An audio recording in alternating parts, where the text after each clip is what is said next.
Attack हुआ आतंकवादियों का। उसने बोला कि शायद मुस्लिम नहीं है, उसने उसको गोली मार दी। तो क्या અને હુમલો કર્યા પહેલા તેઓએ કામ શું કર્યું? દરેક પ્રવાસીઓને તેમના નામ પૂછ્યા કે તમારું નામ શું છે, તમારો ધર્મ કયો છે, અને એ હિન્દુ છે, અને તેમના પર ગોળીબાર કરીને તેમને જીવતા જ ત્યાં ભૂંજી નાખવામાં આવ્યા. એક કપલ તો એવું છે કે તે પોતાનું હનીમૂન માણવા માટે આવ્યું છે, અને તેમાં જે હતા તે નેવીના લેફ્ટનન્ટ હતા, અને તેમને પણ જીવતા જીવ ત્યાં ગોળી મારથી હત્યા કરી નાખવામાં આવી છે.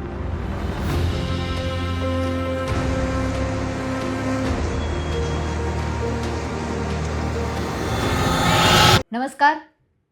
જે રીતે અત્યારે સોશિયલ મીડિયા ધમધમી રહ્યું છે, જે રીતના ફોટોઝ ને વિડીયોઝ આપણી સામે આવી રહ્યા છે, દરેક લોકો એ ઘટનાથી વાકેફ થઈ ગયા છે, અને એ ઘટના છે જમ્મુ કાશ્મીરના પહેલગામના બેસરવેલીની. કાશ્મીરથી જે આંકડો સામે આવ્યો છે તેને ક્રૂરતાની સીમાઓ વટાવી દીધી છે. જે જગ્યાએ પરિવાર શાંતિ માણવા માટે ગયો હતો, પરિવાર પોતાના બાળકો સાથે, ફેમિલી સાથે, પોતાના પાર્ટનર સાથે ત્યાં વેકેશન માણવા માટે ગયા હતા, ખુશીઓની પળ માણવા માટે ગયા હતા, અને તેમના પર જિહાદીઓ દ્વારા નિર્લજ્જ હુમલો કરવામાં આવ્યો. અને હુમલો કર્યા પહેલા તેઓએ કામ શું કર્યું? દરેક પ્રવાસીઓને તેમના નામ પૂછ્યા કે તમારું નામ શું છે, તમારો ધર્મ કયો છે, અને એ હિન્દુ છે, અને તેમના પર ગોળીબાર કરીને તેમને જીવતા જ ત્યાં ભૂંજી નાખવામાં આવ્યા.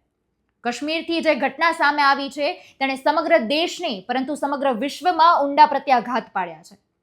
દરેક પરિવારો કે જ્યાં તે વેકેશન માણવા માટે ગયા હતા, અને આ મૃત્યુનો આંકડો એ ખાલી ગુજરાતથી જ નહીં પરંતુ ભારત દેશમાંથી ઓડિશા, કર્ણાટક, ઉત્તર પ્રદેશ દરેક રાજ્યમાંથી સામે આવ્યો છે.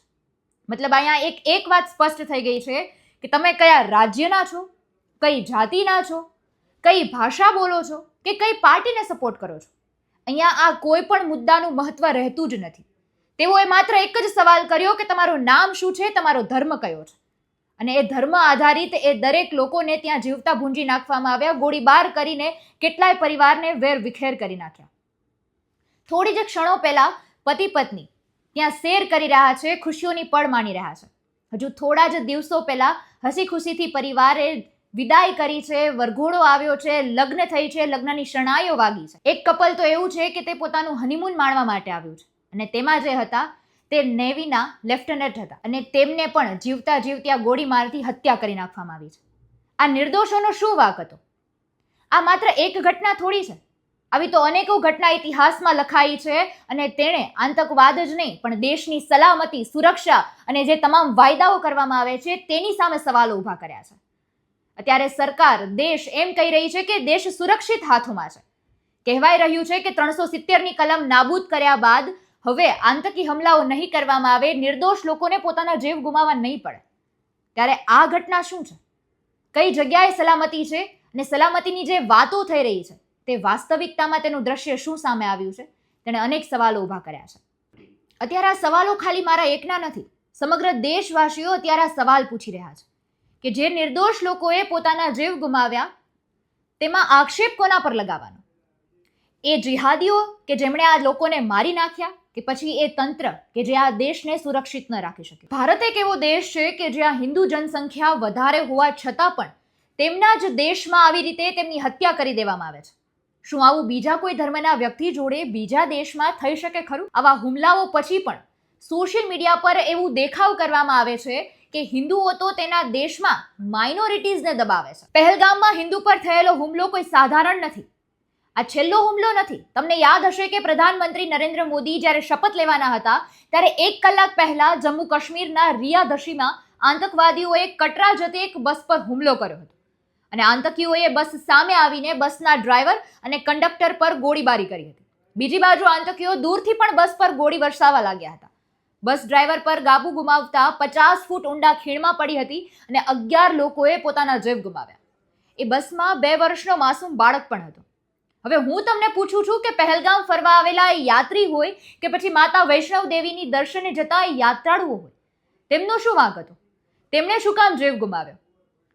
ટનલમાં કામ કરતા 7 વ્યક્તિઓની છેલ્લા વર્ષે ગોળી મારીને હત્યા કરી. 2019 થી 22 સુધીમાં 9 કાશ્મીરી પંડિતોની હત્યા કરાઈ, અને આવી જ રીતે 9 ઓક્ટોબર 2021ના રોજ પરિશિષ્ટ ફાર્માસિસ્ટ માખનલાલ બિંદુની દુકાનમાં જ હત્યા કરવામાં આવી.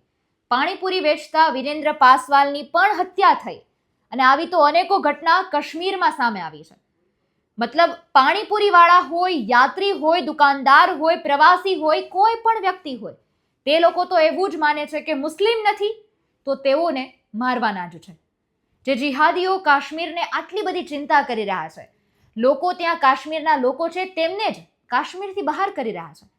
કાશ્મીરી પંડિતની હાલતને જોઈ શકીએ છીએ કે એક ટાઈમ હતો કે જ્યારે કાશ્મીરમાં રોજે પથ્થરબાજી થતી, ન કરવાના કૃત્યો થતા હોય છે. લોકો એમ કહેતા કે સરકાર રોજગાર નથી દેતી, ટુરિસ્ટ અહીંયા નથી આવતા, એટલે અમારા યુથ પાસે કરવા માટે કંઈ જ કામ નથી. પણ આર્ટિકલ 370 હટ્યા બાદ છેલ્લા 2 વર્ષમાં 2 કરોડ ને 35 લાખ ટુરિસ્ટો છે કે જેમણે કાશ્મીરની વિઝિટ લીધી છે. લોકસભા અને વિધાનસભામાં પણ વોટિંગ થયું છે. શ્રીનગર જેવા ગામમાં G20 જેવા આંતરરાષ્ટ્રીય પ્રોગ્રામ પણ થઈ રહ્યા છે.